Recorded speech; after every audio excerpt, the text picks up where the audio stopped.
혹시 볼리비아의 그 광활한 소금 사막이나 아니면 페루 티티카카 호수 같은 데서 아름다운 한복 입은 모습을 상상해 보신 적 있으세요? 와, 상상만 해도 좀 멋진데요? 그렇죠. 아니면 스페인 왕궁 같은 곳에서요. 오늘은 신점숙 세계여행가님의 글 한복, 세계를 걷는 아름다움 일부를 보면서요. 한복에 대한 흥미로운 이야기들을 좀 깊게 파볼까 합니다. 네, 이 글이 그 작가님의 생생한 경험을 바탕으로 하고 있어서요.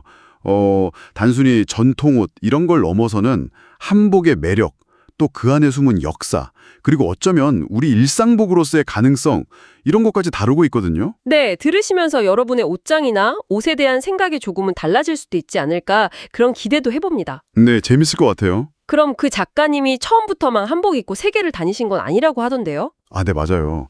2014년에 남미 여행 가셨을 때 그때 용기를 내셨다고 해요. 아, 남미 여행이 계기가 됐군요. 네, 특히 그 해발 3,600m나 되는 볼리비아 우유니 소금 사막, 와, 그리고 페루 티티카카 호수 같은 정말 이국적인 풍경 속에서 한복이 유난히 더 아름답게 보였다고 하시더라고요. 그럴 것 같아요.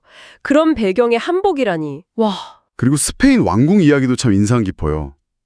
거기서 그 히잡을 쓴 아랍 여성분들까지 사진 찍자고 요청하고 주변 다른 여행객들의 시선도 확 사로잡았다고 하니까요. 와, 그 정도였군요. 네, 한복의 그 시각적인 힘이랄까? 그런 게 느껴지는 부분이죠. 심지어 거기서 만난 한국인 여행객들도 되게 신기하면서 관심을 보였다고 해요. 아, 한국인들도요. 하긴 외국에서 한복 보면 또 느낌이 다르니까요. 그렇죠. 좀 더 특별하게 느껴졌겠죠.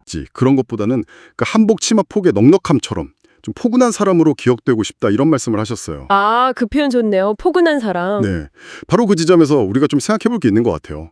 어쩌면 그 세계 패션계의 주류가 좀 빠르고 날카로운 그런 미학이라면 한복은 뭔가 다른 포용성이라든지 평온함 같은 그런 가치를 보여줄 수 있지 않을까. 아, 대안적인 미학이랄까요? 그렇죠. 그런 걸 시사하는 것 같기도 하고요. 이게 또 한복에 대한 고정관념을 깨는 경험이랑도 연결되는데 작가님이 몇 년 전에 대청봉을 한복에 고무신 차림으로 오르는 여성분을 봤대요. 네, 대청봉을요. 네. 한복의 고무신으로? 와. 네. 보고 정말 신선한 충격을 받으셨다고. 그게 어떻게 보면 한복은 특별한 날에만 입는 옷이라는 우리 안의 어떤 틀? 그걸 깨는 계기가 된 거죠. 그렇겠네요. 진짜 충격이었겠다. 그러면 그 경험이 결국 옷장 속에 넣어두지만 말고 좀 꺼내 입어보자 이런 생각으로 이어진 거군요. 네, 맞아요. 생각보다 훨씬 더 우아하고 또 뭐랄까 스타일리시할 수 있다는 거죠. 실용복으로 입었을 때요. 듣고 보니 정말 그럴 수 있겠네요. 그리고 사실 옷에는 그 자체로 역사가 담겨 있잖아요. 아, 그렇죠. 청바지 하면 미국 서부 개척시도 생각나고 트렌치코트는 1초 세계대전 뭐 이런 식으로요. 네, 맞아요. 그런 것처럼 한복에도 아주 깊은 역사가 있죠. 한복 역사는 구체적으로 좀 어떤가요?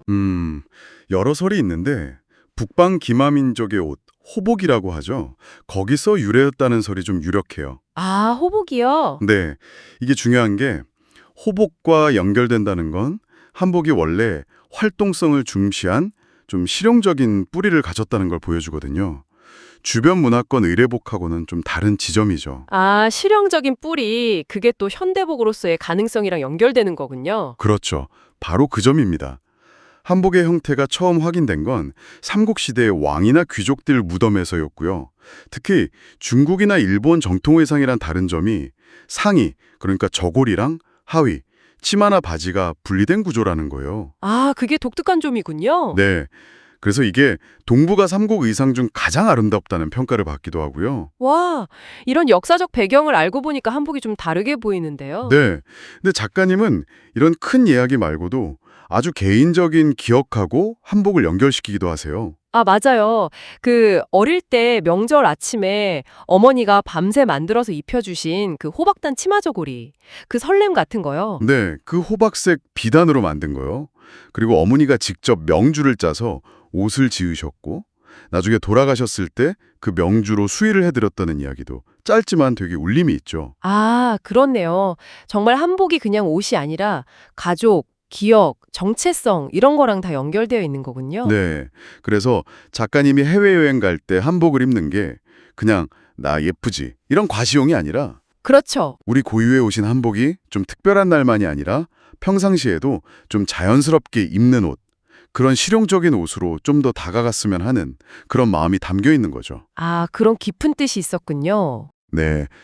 오늘 신점숙 작가님 글을 통해서 뭐랄까 세계인의 시선을 사로잡는 한복의 아름다움, 또 전통복이라는 틀을 넘어서는 어떤 새로운 가능성, 그리고 그 안에 담긴 역사와 개인의 삶까지 좀 여러 각도에서 살펴본 것 같습니다.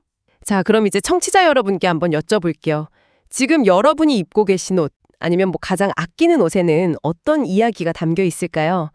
어쩌면 옷이라는 게 우리가 생각하는 것 이상으로 우리 자신을 보여주고 또 세상을 대하는 우리의 방식을 드러내는 그런 매개체일지도 모르겠습니다. 마지막으로 이런 상상 한번 해보면 어떨까요?